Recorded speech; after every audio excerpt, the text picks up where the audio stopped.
पुजारी जी मेरा हाथ पकड़कर कमरे में ले गए और कहने लगे, प्लीज आज तुम मेरी पत्नी की कमी को पूरा कर दो, मुझे उसकी बहुत याद आ रही है। मैंने नाटक करते हुए कहा, भला मैं कैसे उसकी कमी को पूरा कर सकती हूँ? तो पुजारी बोला, आज के लिए तुम मेरी पत्नी बन जाओ। यह सुनकर मेरा रोम खिल उठा था, क्योंकि यह सब करने को मेरा मन कब से बेचैन था। और फिर पुजारी था भी ज्यादा उम्र का, और मुझे भी ज्यादा उम्र के मर्द बहुत पसंद थे। फिर पुजारी ने मेरे साथ, मेरा नाम नैना है और मैं अहमदाबाद की रहने वाली हूँ। यह उस समय की बात है जब मेरी उम्र सिर्फ 22 साल थी। दिखने में मैं काफी खूबसूरत थी और खुले मिजाज की भी। ज्यादा उम्र वाले मर्दों से दोस्ती करने का मुझे बहुत शौक था। मुझे कम उम्र के लड़के कभी पसंद ही नहीं आते थे। यूं तो गली के लड़के मेरे आगे पीछे घूमते थे, मुझे पटाने की हर मुमकिन कोशिश करते, लेकिन मैं कभी उन्हें घास नहीं डालती थी। मेरा मन हमेशा अधेड़ उम्र के मर्दों को देखकर मचलने लगता था।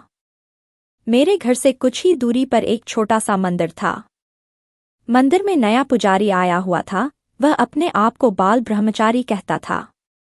उसकी उम्र करीब 45 साल की थी। दिखने में सांवला था, मगर शरीर उसका बहुत कसा हुआ था।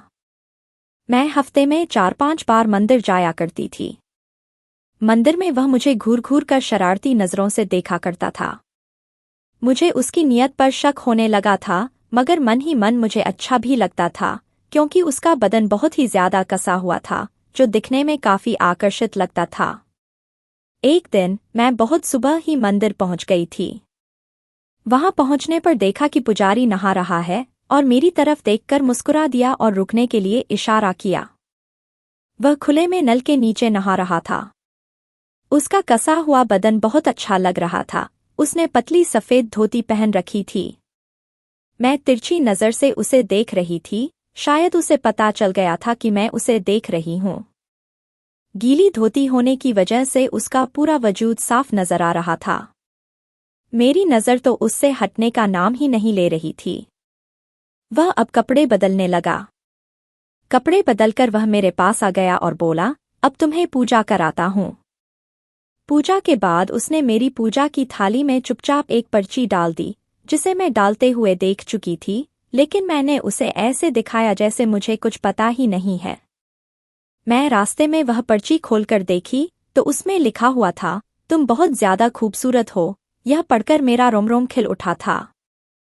खूबसूरत तो मैं थी, लेकिन न जाने क्यों उसकी तारीफ से मेरा दिल अंदर से मचल उठा। मैं चुपचाप अपने घर आ गई और अपने घर के कामों में लग गई। फिर रात को मैंने खाना खाया और खाना खाकर सो गई। अभी मुझे सोए हुए थोड़ी ही देर हुई थी कि मैंने सपने में देखा कि पुजारी मेरे साथ बहुत ज्यादा शरारती हरकतें कर रहा है और उसकी यह हरकतें मुझे बहुत अच्छी लग रही थीं। अचानक से मेरा सपना टूट गया और मैं इधर-उधर देखकर मायूस हो गई। अरे यार, यह तो सपना था, काश यह सब हकीकत में होता। सोचते सोचते मैं फिर से सो गई। काश वह सपना मुझे फिर से आ जाए। मैं आज सुबह बहुत जल्दी ही उठ गई। मैंने सोचा, क्यों न मंदिर चली जाऊं।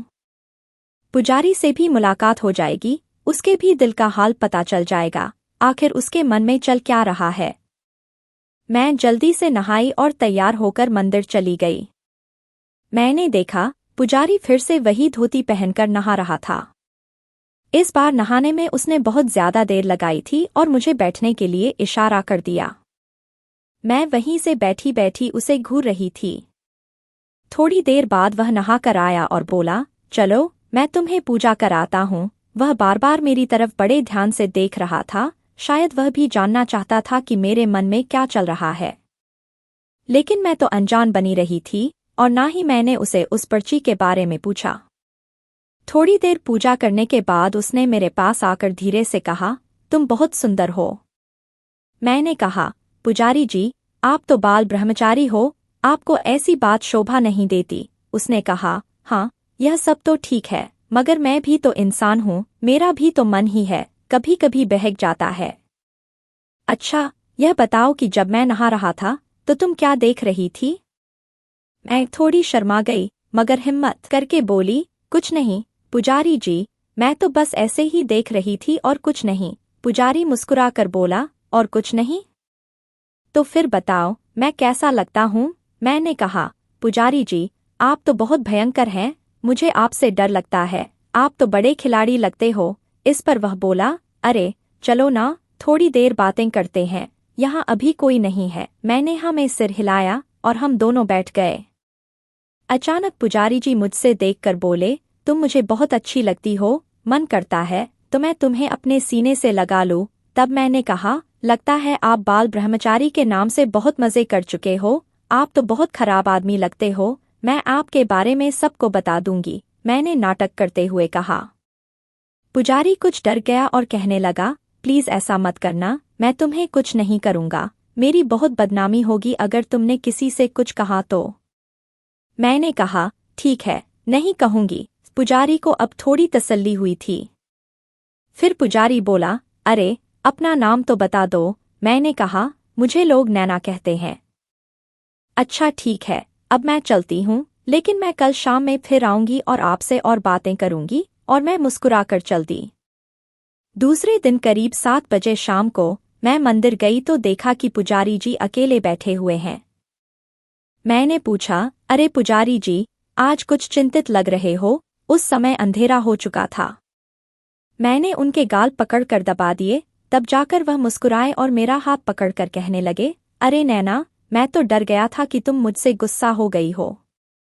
मैंने नाटक करते हुए कहा, नहीं, ऐसा भी नहीं है। मैंने कहा, पुजारी जी, आपकी उम्र तो काफी लगती है, आपने शादी नहीं की अभी तक? वह बोले, शादी तो की है, लेकिन मेरी पत्नी गांव में रहती है और मैं यहाँ तड़पता हूँ। मैंने कहा, तो फिर पत्नी को अपने साथ क्यों नहीं रखते? पुजारी बोला, मेरी पत्नी जब भी शहर आती है तो बीमार हो जाती है, इसलिए उसे गांव में ही रहना पसंद है। मैंने कहा, पुजारी जी, फिर तो आपको बहुत याद होगी अपनी पत्नी की। पुजारी बोला, हाँ, बहुत याद आती है, लेकिन क्या करूं? मैंने पुजारी को तसल्ली देते हुए उसके कंधे पर हाथ रखा। उसने मेरे कंधे से हाथ उठाकर चूम लिया। मैं थोड़ी सहम गई थी। फिर पुजारी जी मेरा हाथ पकड़कर कमरे में ले गए और कहने लगे, प्लीज, आज तुम मेरी पत्नी की कमी को पूरा कर दो, मुझे उसकी बहुत याद आ रही है। मैंने नाटक करते हुए कहा, भला मैं कैसे उसकी कमी को पूरा कर सकती हूँ? तो पुजारी बोला, आज के लिए तुम मेरी पत्नी बन जाओ। मैंने हिचकिचाहट हो गई। पुजारी बोला, आज यहाँ कोई नहीं आने वाला है। इतना कहकर पुजारी ने मुझे अपने गले से लगा लिया। कमरे में बहुत धीमी रोशनी थी। अचानक पुजारी ने मुझे एक गिलास में शरबत दिया और कहने लगा, जल्दी से फटाफट इसे पी लो और बताओ कैसा है। जैसे ही मैंने वह शरबत पिया, मुझे एक सुरूर चढ़ने लगा। मैंने कहा, आप पहले यह बताओ कि आपने कितनी लड़कियों को बीवी बना चुके हो? पुजारी जी बोले, अरे नैना, बस तुम दूसरी हो। इससे पहले एक 40 से 45 साल की औरत के साथ मस्ती की थी, वह विधवा थी। मैंने कहा, ओए पुजारी, मैं तो कुंवारी हूँ। इतना कहकर मैं थोड़े नखरे दिखाने लगी, लेकिन धीरे धीरे मेरे जज्बात भी पिघलने लगे और कब मैंने अपना तनमन उसे सौंप दिया, मुझे पता ही नहीं चला। जब होश आया तो बहुत देर हो चुकी थी। मैं थोड़ी घबराई सी गई थी।